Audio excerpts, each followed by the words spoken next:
On the eve of the earnings call, two huge announcements affect the Walt Disney Company. One is Gina Carano, and the second is a massive streaming service partnering three mega corporations into one singular streaming service that could be a $40 a month offering.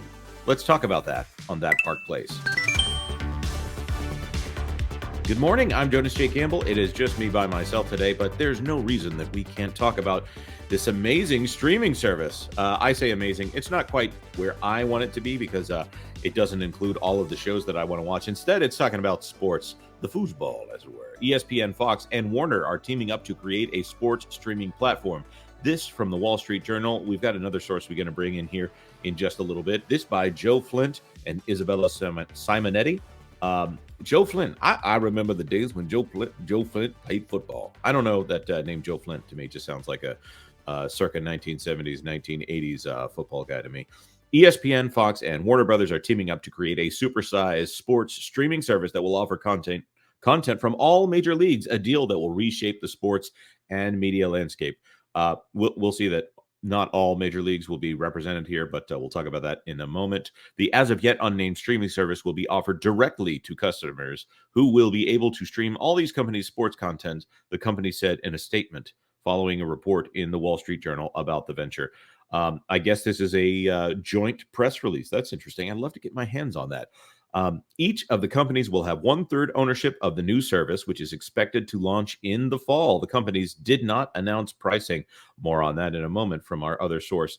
A joint streaming service between these three companies. That sounds very familiar. Actually, it sounds a lot like the beginnings of Hulu, which Jason Kilar, who later became the CEO of Warner Brothers and then was exited and replaced by David Zaslav. Hulu back in the day, of course, a joint streaming service there.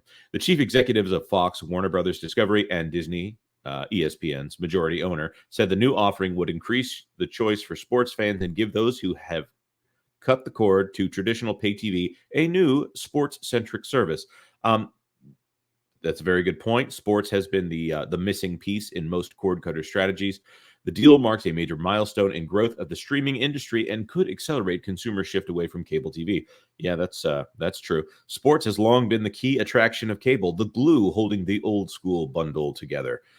Media companies have been hesitant to offer their most valuable sports properties, such as NFL, NBA, and MLB games, outside the high-priced traditional cable package, which has made sports watching exclusively on streaming platforms particularly complex. There's also ads all the way down, which is something that a lot of streaming platforms have been averse to until very recently, when they figured out that they can't offer everything at those low numbers for subscribers and not also have ads. Now, as cable's decline accelerates because of cord cutting, companies such as ESPN, Warner, and Fox are seeing the writing on the wall and shifting their bets to the streaming world. I would say that ESPN is particularly shifting its bet for other reasons, as the creation of the new venture shows. For Disney, the partnership with other networks adds to an array of strategic options the company has explored for ESPN. They're basically trying to find anything right now in order to get ESPN more profitable. They're looking for strategic partners for ESPN. Like, there's the rumor going around that the NFL and ESPN, that the NFL is going to buy part of ESPN, and that NFL Network will be exclusively on ESPN, and that ESPN will take over management of all of their media properties. There was a rumor not long ago that Amazon was in talks to purchase part of ESPN. So Disney doing this deal right here is an indication that they need a partner, because they can't just keep spending dollars upon dollars, and I'm talking billions of dollars, in order for the rights to things. Right now, I believe that the NBA is looking for something near $80 billion in order to in order for the access to their games. So whether or not that would be split up across several companies, that might be a way to defray some of those costs. There are risks to the tie-up. Warner Bros. Wall Street Journal says Disney knows as well as any the perils of a joint venture in media. It is now in the middle of trying to end its joint ownership of Hulu. I don't know if that would be perils as much as they are buying the remaining shares of it, because it is one of the few profitable streaming services, but to each his own. I would say most of the peril has been for Comcast. Although I will say Comcast, according to SEC filings, was the one who triggered the sale of that remaining portion of Hulu to Disney. So we'll see. Also, the new service won't include content from Paramount Global, CBS, or Comcast's NBC Universal. We'll talk about that again in a moment. The deal for the new sports streaming venture, which is internally dubbed Raptor, ooh, that's cool, emerged after talks that started about 4 months ago. So anybody thinking this is a reaction to recent news, that's a little iffy because these things do take months. With ESPN's Jimmy Pitaro and Disney CEO Bob Iger focusing on bundling with other companies on sports. People familiar with the matter said. Iger then reached out to Lachlan Murdoch and David Zaslav. The last time Iger reached out to a Murdoch, it didn't go well for him. I think he lost about $30 billion with the purchase of Fox.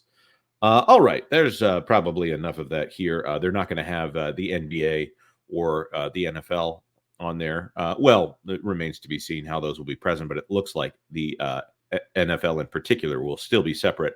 They could be offered on the app, but ESPN would take a larger cut of that. But let's go over here to one of our favorite analysts, Mr. Alex Sherman from CNBC.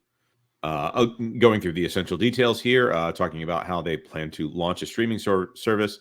The platform, which will be owned by a newly formed company with its own leadership team. That's very important.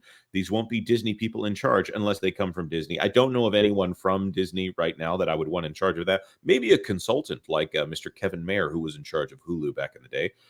Consumers would be able to subscribe directly from a new app, and subscribers would also have the ability to bundle the product with the company's streaming platforms, that being Disney Plus, Hulu, and Max. You know that Fox is off on its own here. That would be the Fox that is not owned by Disney. The product would be a skinnier bundle of linear networks than a standard cable offering, specifically tailored for sports fans. So we had that carriage deal not long ago that the dispute between Spectrum, which is Charter, and also Disney with ESPN over sports fans being subsidized by all of the people who aren't necessarily interested in sports. Spectrum said that only 30% of viewers were actually interested in sports.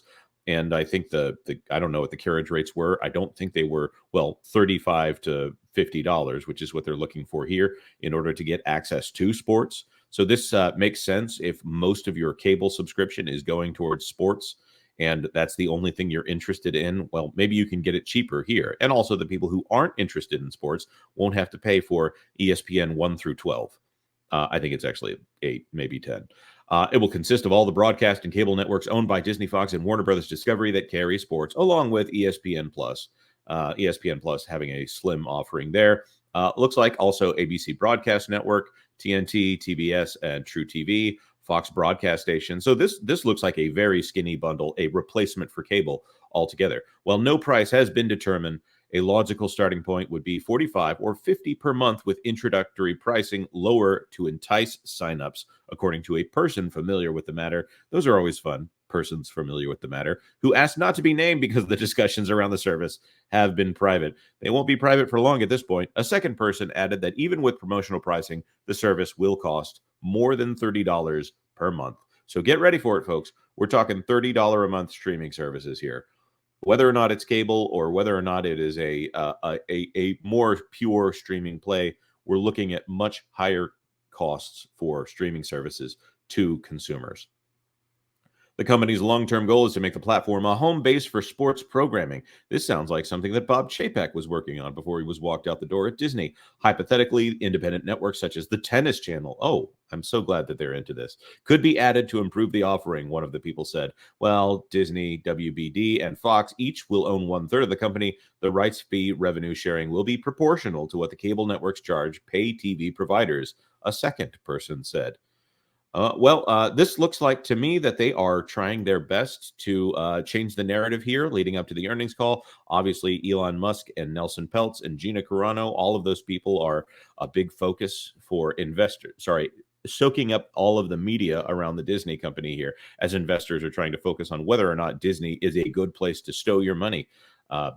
I haven't looked at the stock price this morning. It's been up ever since Nelson Peltz decided to announce his proxy fight for 2 board seats at the Walt Disney Company. Here's I've saved it for the last one of my favorite parts of the article. Comcast's NBC Universal and Paramount Global weren't approached to be part of the joint venture, according to people familiar with the matter. NBC Universal would likely have balked at the idea of unbundling its sports networks from other entertainment cable channels, one of the people said. Yeah, I would say so. Comcast's actually doing pretty good right now. They have no reason to try to play ball with Bob Iger.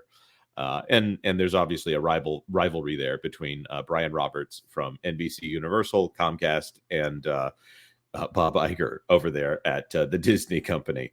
Again, referencing that $30 billion that Bob Iger ended up, 20 to 30 that he ended up overpaying for Fox, probably because of Brian Roberts. Still, the new skinny bundle may chip away the number of cable subscribers for both NBC Universal and Paramount Global. Both companies offer streaming services that would be Peacock and Paramount Plus. Peacock just got a huge bump in subscribers, and that's not even including when the Chiefs game ended up being exclusive to Peacock, and they got a bunch of $5 subs. It'll be interesting to see whether or not those people stick around. We'll have to wait for the next Comcast earnings call to find out. They offer additional sports, including NFL football leagues.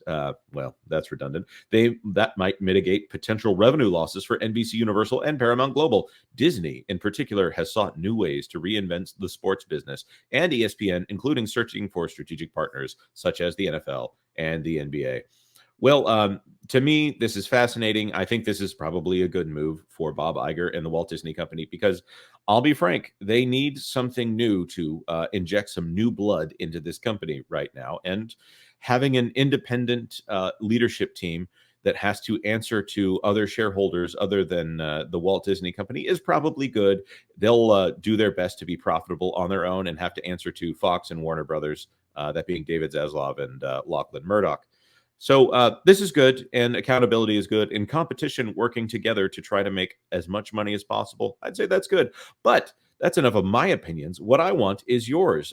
Tell me what you think about this in the comment section down below. Would you feel like you are saving money to get this streaming service in order to watch sports, or is $30 to $50 a month for a streaming service something that you would not be willing to pay in any circumstance? Or maybe inflation will catch up and it won't be that big of a deal. We'll see. Of course, like this video if you like this video. Oh, by the way, I forgot to mention I will be on the Pro channel for a pre-earnings call live stream at 2 p.m. Eastern time, after which at 4 p.m. I will be on Valiant Renegade for the earnings call live stream for the Walt Disney Company. We're going over their Q4 financial results.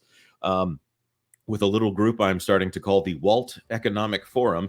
And then, of course, over on That Park Place on Thursday at noon, we will be doing the post-earnings call wrap-up. We'll have the time to digest a few things that are going on and see if any interesting news stories end up coming into the fray to try to clarify something that went wrong on the earnings call. Of course, like I said, like this video. If you like this video, share it out on social media if you know somebody who geeks out over all this streaming stuff the way I do. And of course, consider subscribing to That Park Place for all the news that should be fun. Thanks for watching That Park Place News. For more information, consider checking out www.thatparkplace.com. And don't forget to subscribe, share, like, and send this out on your favorite social media accounts.